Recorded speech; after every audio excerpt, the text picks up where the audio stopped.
السلام علیکم ورحمۃ اللہ وبرکاتہ۔ گفتگو ہو رہی ہے، ایمان والوں کے ساتھ گفتگو ہو رہی ہے کہ صرف کلمہ پڑھ لینا کافی نہیں ہے، کلمہ پڑھنے کے بعد جس کا کلمہ پڑھا ہے اس کی کلمہ برداری کرنا بھی لازم ہے۔ جس ذات اللہ تعالیٰ کا کلمہ پڑھا، نبی کریم صلی اللہ علیہ وسلم کی رسالت کی گواہی دی ہے، لا الہ الا اللہ محمد رسول اللہ، کہ اللہ کے سوا کوئی عبادت کے لائق نہیں ہے، تو محمد مصطفیٰ صلی اللہ علیہ وسلم اللہ تعالیٰ کے رسول ہیں۔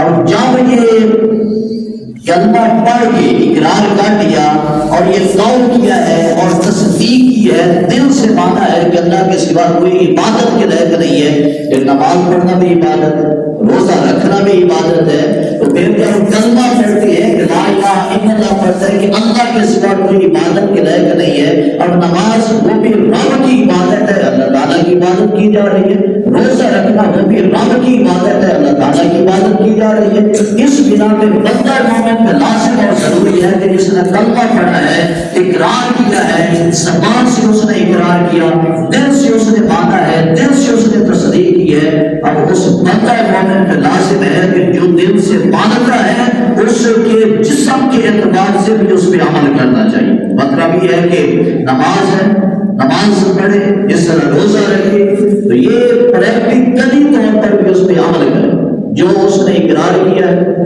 اس اقرار کے مطابق وہ عمل بھی کرے، یہ بھی اس پہ لازم اور ضروری ہے۔ اس واسطے سے قرآن پاک کے اندر فرمایا یا ایھا الذین آمنوا، اے ایمان والو کتب علیکم الصیام، تم پہ روزے فرض کیے کما کتب علی الذین من قبلکم، جس طرح تم سے پہلے لوگوں پہ فرض ہوئے تھے، اور پہلے لوگوں کے روزوں کی مختلف شکلیں تھیں، کسی کا روزہ اس انداز میں تھا کہ ایک روزہ رکھنا، اس کے بعد ایک دن چھٹی کرنا، پھر دوسرے دن تیسرے دن روزہ رکھنا، چوتھے دن چھٹی کرنا، اس طرح کا روزہ جیسے حضرت داؤد علیہ السلام رکھا کرتے تھے، ایک دن روزہ رکھتے ہیں، ایک دن افطار کرتے ہیں، دوسرے پھر آگے روزہ رکھتے ہیں، پھر افطار کرتے ہیں، ایسا انداز ہوتا تھا۔ اسی طرح کوئی ایام بیس کے روزے رکھتے، ہر چاند کی 13، 14، 15 کا روزہ ہوتا ہے، جیسے حضرت آدم علیہ السلام کا روزہ ہے، وہ ہر مہینے کی 13، 14، 15 کا روزہ رکھا کرتے تھے۔ اس طرح مختلف نوعیتیں تھیں، مختلف طریقہ کار تھا روزہ رکھنے کا۔ اس امت کے لیے اللہ تعالیٰ نے رمضان مبارک کے مہینے کے اندر روزے فرض کیے ہیں، اور فرمایا ہے کہ یہ تم پہ کوئی بوجھ نہیں ہے، تم پہ کوئی مشقت نہیں ہے۔ ایک تو یہ ہے کہ پہلی امتیں بھی روزہ رکھے کرتے تھے، پہلی امتیں بھی روزہ رکھتے، اور دوسرا یہ ہے کہ اس کے اندر تمہارا اپنا فائدہ ہے۔ وہ فائدہ کیا ہے؟ تمہیں تقویٰ حاصل ہو، لعلکم تتقون، یہ حکمت بیان کی۔ روزہ رکھنے کی حکمت کیا ہے، اس کا مقصد کیا ہے؟ تمہیں تقویٰ حاصل ہوگا۔ اور پھر کیا ان اولیاء الا المتقون، اللہ تعالیٰ کے دوست کون ہیں؟ جو متقی ہیں، پرہیزگار ہیں، وہ اللہ تعالیٰ کے دوست ہیں۔ تو مطلب یہ بنا کہ تم روزہ رکھو گے، جب روزہ رکھو گے تو تمہیں تقویٰ حاصل ہوگا، جب تقویٰ حاصل ہوگا تو اللہ تعالیٰ تمہیں اپنا دوست بنا لے گا۔ اس کے اندر اللہ تعالیٰ کی دوستی ہے، اللہ تعالیٰ کے ساتھ محبت ہے، محبت کا اظہار ہے، تو لہٰذا جس کے اندر تقویٰ موجود ہے، خدا کا خوف موجود ہے، وہ بندہ اللہ تعالیٰ کا دوست ہوتا ہے، اللہ تعالیٰ کا محب اور محبوب ہوتا ہے، اللہ تعالیٰ اس سے محبت کرتا ہے، اور وہ بندہ اللہ تعالیٰ سے محبت کرتا ہے۔ یہ روزہ رکھنے کا مقصد ہے، اس کا یہ مقصد نہیں کہ روزہ رکھا کے اللہ تعالیٰ کی کوئی خزانوں کے اندر کمی ہے کہ روزہ رکھنے کا حکم دے دیا، چلو ایک ٹائم نہ کھائیں گے تو میرا جو میں رزق دے رہا ہوں اس کے اندر کوئی بچت ہو جائے گی، یہ مقصد نہیں۔ اللہ تعالیٰ کے خزانوں کے اندر کوئی کمی نہیں ہے، جیسے مسلم شریف کے اندر حدیث پاک موجود ہے، حضرت نبی کریم صلی اللہ علیہ وسلم فرماتے ہیں کہ اللہ تعالیٰ کا یہ ارشاد ہے، اگر سارے اکٹھے ہو جائیں گے، سارے اکٹھے ہو جائیں، جن اکٹھے ہو جائے، پہلے اکٹھے ہو جائے، بعد والے اکٹھے ہو جائے، ساری مخلوق اکٹھی ہو جائے، اور کیا وہ سے مانگے، سوال کرے، جو کسی کے ذہن کے اندر آئے، جو کسی کے دل کے اندر آئے، وہ مجھ سے سوال کرے، مجھ سے مانگے، تو اللہ تعالیٰ کیا فرماتا ہے؟ میں ہر ایک اس کی چاہت کے مطابق ادا کر دوں۔ جو کسی نے مانگا ہے اس کی چاہت کے مطابق اسے ادا کر دو۔ تو اللہ تعالیٰ نے کیا فرمایا؟ اللہ تعالیٰ فرماتا ہے کہ میرے خزانوں کے اندر اتنی بھی کمی نہیں آئے گی، جیسے سمندر کے اندر سوئی ڈبوئی جاتی ہے اور نکالی جاتی ہے، تو جتنی پیچھے سمندر کے اندر کمی آتی ہے، اس سوئی کے اوپر جو تھوڑا سا پانی لگا ہے کمی آئی ہے، رب تعالیٰ فرماتا میرے خزانہ کے اندر اتنی بھی کمی نہیں آ سکتی۔ اللہ تعالیٰ کے خزانے تو بڑے ہیں، اللہ تعالیٰ کی نعمتیں بڑی ہیں، ان میں کیا کوئی قیمتی نہیں ہے، کوئی شمار نہیں ہے۔ وَإِن تَعُدُّوا نِعْمَتَ اللَّهِ لَا تُحْصُوهَا، اگر تم شمار کرنے بیٹھ جاؤ اللہ تعالیٰ کی نعمتوں تو تم شمار نہیں کر سکو گے، گن نہیں سکو گے۔ اللہ تعالیٰ کی نعمتیں بہت زیادہ ہیں، لہٰذا یہ روزہ رکھایا جاتا ہے، روزہ رکھا جاتا ہے، سال کے اندر ایک مہینہ ہے، فرض روزے رکھے جاتے ہیں، اس کے اندر بندہ مومن کا اپنا فائدہ ہے۔ اور باقی اللہ تعالیٰ نے خود فرمایا کہ الصوم لی وانا اجزی بھی، روزہ میرے لیے ہے، میں اس کی جزا دوں، الصوم لی انا اجزی بھی، میں اس کی جزا دوں۔ اور ایک قرآن کے اعتبار سے بھی محدثین نے ذکر کیا کہ الصوم لی وانا اجزی بھی، اگر یہ لفظ اس انداز میں پڑھے جائے، کیونکہ عربی کے اندر یہ اعراب وغیرہ تو نہیں ہوتے جو عربی کتب ہیں ان کے اندر، تو الصوم لی وانا اجزی بھی یہ مطلب ہو تو مطلب یہ ہوتا ہے کہ روزہ میرے لیے ہے اور کوئی بھی چیز اس کی جزا نہیں بن سکتی، اس کی جزا بن سکتی ہے تو صرف میری ذات بن سکتی ہے۔ تو مطلب کیا بنے گا، روزہ میرے لیے ہے اور جو بندہ روزہ رکھے گا اس کو کوئی اور جزا نہیں ملے گی، اس کو سب سے بڑی جزا ملے گی تو میرے دیدار والی جزا ملے گی، یعنی کہ روزہ میرے لیے اور میں اس کی جزا، مطلب میں اسے اپنا دیدار کراؤں گا۔ جو بندہ روزہ رکھنے والا ہے یہ روزے کا انعام ہے جو اللہ تعالیٰ قیامت والے دن بندہ مومن کو انعام عطا کرے گا۔ لہذا روزہ رکھا جاتا ہے کس لیے، تقوی کے لیے، پرہیزگاری کے لیے، اور جتنا کسی کے اندر تقوی پرہیزگاری ہوتی ہے اتنا وہ بندہ اللہ تعالیٰ کا مقرب ہوتا ہے۔ اب اس اعتبار سے تین رمضان المبارک کو حضرت سیدہ طیبہ فاطمہ الزہرا رضی اللہ تعالیٰ آپ کا وصال ہوا، آپ کے اندر کتنا تقوی پایا جاتا تھا، کتنی پرہیزگاری پائی جاتی تھی اور رب تعالیٰ کا کتنا خوف پایا جاتا تھا، اور اللہ تعالیٰ کی کتنی عبادت کرنے والے تھے، کتنی سخاوت کرنے والے تھے۔ نبی کریم صلی اللہ علیہ وسلم نے کس انداز میں تربیت کی تھی۔ اب اس حوالے سے حضرت سیدنا امام حسن رضی اللہ عنہ مدارج النبوت کے اندر شیخ عبدالحق سے دلوی علیہ رحمہ نے ذکر کیا، حضرت سیدنا امام حسن رضی اللہ تعالیٰ فرماتے ہیں کہ میری والدہ محترمہ حضرت سیدہ طیبہ فاطمہ الزہرا رضی اللہ تعالیٰ عشاء کے بعد مسجد، یعنی کہ وہ گھر کے اندر جو مسجد بیت ہوتی ہے، گھر کی مسجد ہوتی ہے، ایک جگہ عام طور پہ بنائی ہوئی ہوتی ہے، گھر کے اندر وہ مسجد جگہ تھی، آپ عشاء کے بعد وہاں بیٹھ جاتی، نوافل پڑھتی، اللہ تعالیٰ کا ذکر کرتی، ساری رات عبادت میں گزر جاتی، صبح کی اذانیں شروع ہو جاتی، آپ ساری رات اللہ کی عبادت میں مصروف رہتے۔ یہ انداز تھا حضرت سیدہ طیبہ فاطمہ الزہرا رضی اللہ تعالیٰ عنہ، ساری رات اللہ تعالیٰ کی عبادت کر رہی۔ اس وقت کے اندر نفل پڑھنا مشکل ہو جاتا ہے، اگر یعنی کہ اس وقت کے اندر جیسے فتنے پھیل رہے ہیں، مقصد یہ ہے کہ لوگوں کو ایسا ایسا اسلام سے ہٹانا، عبادات سے دور کرنا، نیکیوں سے دور کرنا۔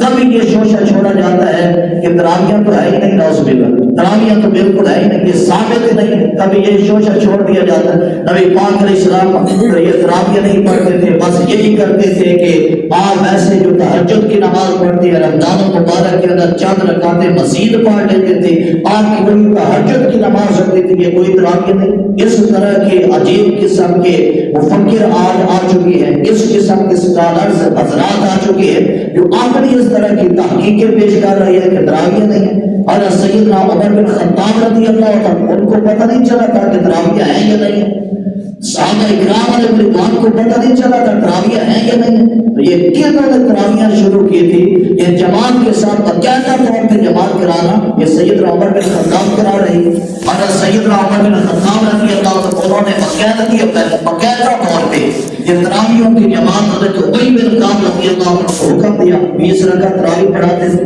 اور کوئی بھی ثابت نہیں کر سکتا کہ حضرت ابی بن کعب جو سب سے پہلے تراویح کی جماعت کرانے والے ہیں وہ 8 تراویح پڑھایا کرتے تھے، کوئی بھی ثابت نہیں کر سکتا، بلکہ یہ ثابت ہے کہ حضرت ابی بن کعب جن کو سیدنا عمر بن خطاب رضی اللہ تعالیٰ نے مقرر کیا تھا کہ تم نے تراویح پڑھا دیا، جماعت کرا دی ہے، وہ 20 تراویح پڑھایا، 20 تراویح پڑھایا، وہ تو 20 تراویح پڑھا رہے۔ حضرت عمر بن خطاب رضی اللہ عنہ انہوں نے 20 تراویح کو کر دیا. بعد میں حضرت عثمان غنی رضی اللہ عنہ ان کے دور خلافت کے اندر 20 تراویح پڑھاتے رہے. سیدنا علی اور مرتضیٰ شیر خدا رضی اللہ 20 تراویح پڑھاتے رہے. ساری امت کا اجماع ہے تمام کے تمام شروع سے 20 تراویح اس طرح پڑھائی جا رہی ہے. تو پھر اس طرح کے شوشے چھوڑنا اور لوگوں کو جو پہلے اتنی عبادات نہیں کرتے پھر عبادات کے اندر کمی کر کے اس طرح کی باتیں کرنا، یہ کون سی دین کی خدمت سردار سے ہو رہی ہے؟ تو یہ دین کی خدمت نہیں. مطلب یہ ہے کہ اگر کوئی نوافل بھی پڑھتا ہے تو اس کو روکنا نہیں چاہیے، جتنے ہو سکے نوافل پڑھے.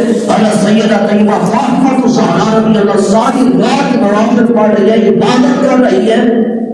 وہ کیا اللہ تعالیٰ کیا قربان سے کر رہے ہیں. جیسے بخاری شریف کے اندر حدیث پاک موجود ہے، حدیث قدسی ہے. اللہ تعالیٰ نے خود فرمایا کہ بندہ میرے قریب ہوتا رہتا ہے سب سے بڑھ کے جس چیز کے ساتھ میں محبت کرتا ہوں وہ فرائض ہے، اور فرائض کے بعد نوافل ہے. جو نوافل پڑھ کے بندہ میرے قریب ہوتا رہتا ہے، جتنے زیادہ کثرت کے ساتھ نوافل پڑھتا ہے وہ میرے قریب ہوتا رہتا ہے، یہاں تک کہ میں اسے اپنا محبوب بنا لیتا ہوں، میں اس سے محبت کرتا ہوں. نوافل یہ بھی کوئی نوز باللہ فضول تو نہیں ہے، ان کا فائدہ ہے. جب آپ سے مبارکہ کے اندر نوافل کا ذکر کیا گیا اس طرح نوافل وہ بھی اس طرح یعنی کہ ایک مفکر اٹھا، اس نے کہا کہ یہ جو عشاء کی نماز پڑھتے ہیں عشاء کی بس 9 رکھتے ہیں، یہ عشاء کی یعنی کہ 9 رکھتے ہیں، یہ 17 رکھتے پڑھتے ہیں، تو یہ کوئی ثابت نہیں ہے، بس عشاء کی 9 رکھتے ہیں.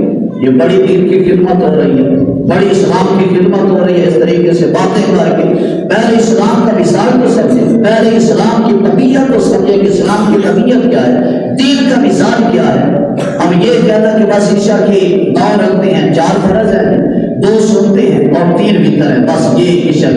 تو پھر تھوڑا سا نیچے قدم رکھنا چاہیے تھا، یوں کہنا چاہیے تھا کہ عشاء کی 7 رکھتے ہیں، 4 فرض ہیں، 2 سنتے ہیں، 1 وتر ہے، تو پھر 7 ہو جاتا. 9 کہنے کا مطلب کیا بنتا ہے؟ جب تمام تسلیم کرتے ہیں کہ اس اعتبار سے وتروں کے حوالے سے 3 وتر یہ واضح طور پہ نبی کریم صلی اللہ علیہ وسلم سے ثابت ہے. تو باقی پہلے 4 سنتے ہیں وہ سنت کون سی ہے؟ غیر مقدہ ہے. اور احناف کا مسلمانوں کا نظریہ کیا ہے؟ وہ سنت غیر مقدہ ہے. اگر پڑھے بھی ثواب ہوگا، بڑا ثواب ہوگا پڑھے. اگر کوئی نہیں پڑھتا اس کا گناہ نہیں ہے. اب اس کا حکم دیکھیں کہ شریعت کے اندر حکم کیا بیان کیا گیا. جو پہلے 4 سنتے ہیں، جب اس کے حوالے سے یہ ذکر کیا گیا کہ 4 سنتے ہیں، پڑھ لیں بڑا ثواب ہے. اگر کوئی نہیں پڑھتا تو اس پہ گناہ نہیں ملے گا، کیونکہ وہ عقدہ نہیں ہے، غیر مقدہ ہے.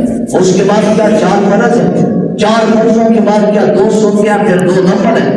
2 نفلوں کے والے جتنے نوافل ہیں ان کے پڑھنے کے اندر ثواب ہے. اگر نوافل پڑھیں گے تو جو فرضوں کے اندر یا وتر وغیرہ جو واجب نماز اس کے اندر جو کچھ خامی رہ جاتی ہے، کمی رہ جاتی ہے، قیامت والے دن اللہ تعالیٰ نوافل کے ذریعے سے پوری فرما دے گا. اس وقت کے اندر کیا اتنی نمازیں کامل ہو چکی ہیں، اتنی توجہ کے ساتھ نمازیں پڑھی جا رہی ہیں، اتنی خشوع خضوع کے ساتھ نمازیں پڑھی جا رہی ہیں کہ لوگوں کو نوافل اور سنتوں سے ہٹایا جا رہا ہے اور ان کو دور کیا جا رہا ہے. وہ جب ہے اس درجے تک کہ اگر کوئی بندہ ساری زندگی نفل نہ بھی پڑھے تو قیامت والے دن اس کو پوچھا نہیں جائے گا کہ تم نے نفل کیوں نہیں پڑھی. یہ سوال سے بات پوچھ نہیں ہوگی، لیکن سوال تو ہے اس کہ جب ٹائم بھی ہو وقت بھی ہو تو پھر بندہ سستی کیوں کرے، غفلت کیوں کرے. یا تو یہ کہے کہ اس پہ کوئی انعام نہیں ملنا، اس پہ کوئی ثواب نہیں ملنا، اس کا کوئی فائدہ نہیں ہے. تو جب فائدہ ہے تو پھر انسان کو اس اعتبار سے کوشش کرنی چاہیے. تو پھر اس طرح کی باتیں کر کے مسلمانوں کو عبادات سے دور کرنا، تو جو صحابہ کرام علیہ رضوان کا مثال تھا، اہل بیت صحابہ علیہ رضوان کا مثال تھا، ان کا انداز ان کا طریقہ کار یہ تھا کہ وہ تو ساری رات نفل پڑھتے ہوئے گزار دیتے تھے. ساری رات نفل پڑھے، اگر نفلوں کا کوئی فائدہ نہیں ہے، ان کا کوئی درجہ نہیں ہے، ان کی کوئی نیکی نہیں ہے، تو پھر اگر سیدہ طیبہ فاطمہ زہرا رضی اللہ تعالیٰ ساری رات کیوں گزار رہی ہے؟ نوافل پڑھتے ہوئے، اللہ تعالیٰ کی عبادت کرتے ہوئے ساری رات بسر کر رہی ہے، ساری رات وہ گزار رہی ہے. لہٰذا اس سے ثابت ہوا کہ آل بیت کے اندر عبادت کا بڑا جذبہ حضرت سیدہ فاطمہ زہرا رضی اللہ تعالیٰ ان کے اندر یعنی اللہ تعالیٰ کی عبادت کرنے کا بڑا شوق، بڑی محبت اور بڑا جذبہ تھا. راتیں گزر جاتی ہیں اس طرح اللہ تعالیٰ کی عبادت کرتے ہوئے. اور باقی حضرت سیدہ طیبہ فاطمہ الزہرا رضی اللہ تعالیٰ عنہا، ان کو نبی پاک صلی اللہ علیہ وسلم جب صبح کی نماز کے لیے جاتے وہ ان کو بیدار بھی کیا کرتے تھے. آپ کا طریقہ کار کیا تھا. حضرت عبداللہ بن عمر رضی اللہ تعالیٰ فرماتے ہیں رسول نبی کریم صلی اللہ علیہ وسلم فجر کی نماز کے لیے جب جاتے حضرت سیدہ فاطمہ الزہرا رضی اللہ تعالیٰ عنہا ان کے گھر سے جب گزرتے تو آپ فرماتے کہ اے اہل بیت نماز، یہ نماز کے حوالے سے نبی پاک علیہ السلام فرماتے. اس کے بعد آپ یہ تلاوت کرتے انما یرید اللہ لیذھب عنکم الرجس اہل البیت ویطہرکم تطہیرا. یہ نبی پاک علیہ السلام آیت کا حصہ پڑھا کرتے تھے، یعنی پہلے ان کو نماز کے لیے بیدار کرتے پھر یہ کلمات پڑھتے. یہ آپ کا باقاعدہ طور پہ معمول 6 مہینے یہ معمول رہا. جب یہ آیت مبارکہ نازل ہوئی اس وقت سے لے کے 6 مہینے تک نبی پاک علیہ السلام کا انداز یہی رہا. جب آپ حضرت سیدہ فاطمہ الزہرا رضی اللہ تعالیٰ ان کے گھر سے گزرتے تھے ان کو نماز کی تلقین کرتے تھے، نماز کے حوالے سے ان کو نکال دیتے تھے اور پھر یہ آیت پڑھتے ہوئے آگے تشریف لے جاتے تھے. تو اس سے کیا پتہ چلا؟ اس سے یہ پتہ چلا کہ خود بھی نماز پڑھنی چاہیے. جو نبی پاک علیہ السلام کا انداز طریقہ کار ہے اور اپنی اولاد کو بھی نماز کی طرح لانا چاہیے، گھر والوں کو بھی نماز کی طرح لانا چاہیے. یہ نہیں ہے کہ خود نماز پڑھے تو کہیں میں پکا اور کامل نمازی ہوں. کامل نمازی اس وقت بنے گا جب اپنے بیوی کو اپنے بچوں کو بھی نماز پہ لگائے، جب اللہ تعالیٰ کی عبادت پہ قوم کو بھی لگائے. اس بنا کے قرآن پاک کے اندر ذکر کہ یا ایھا الذین آمنوا قوا انفسکم واہلیکم نارا. اے ایمان والوں اپنے آپ کو اپنے گھر والوں کو جہنم کی آگ سے بچاؤ. یعنی خود بھی جہنم کی آگ سے بچو، گھر والوں کو بھی جہنم کی آگ سے بچاؤ. اس بنا پہ اولاد ان پہ سختی کر سکتے ہیں، بیوی ہے ان پہ سختی کر سکتے ہیں، باقی بھائی ہیں اور باقی جو گھر والے ہیں بیٹے وغیرہ ہیں ان کو آپس پیار سے کہہ سکتے ہیں، ان پہ تو سختی نہیں ہو سکتی لیکن اولاد پہ سختی کر سکتے ہیں. اسی طرح بیوی پہ سختی کر سکتے ہیں نماز پڑھانے کے اعتبار سے، لیکن باقیوں پہ سختی نہیں ہو سکتی. یہ انداز اور طریقہ کار تھا نبی کریم صلی اللہ علیہ وسلم کا. حضرت سیدہ فاطمہ الزہرا رضی اللہ عنہا ان کو نماز کے حوالے سے اس طرح کہتے، ندا دیتے، پھر آگے جاتے تھے.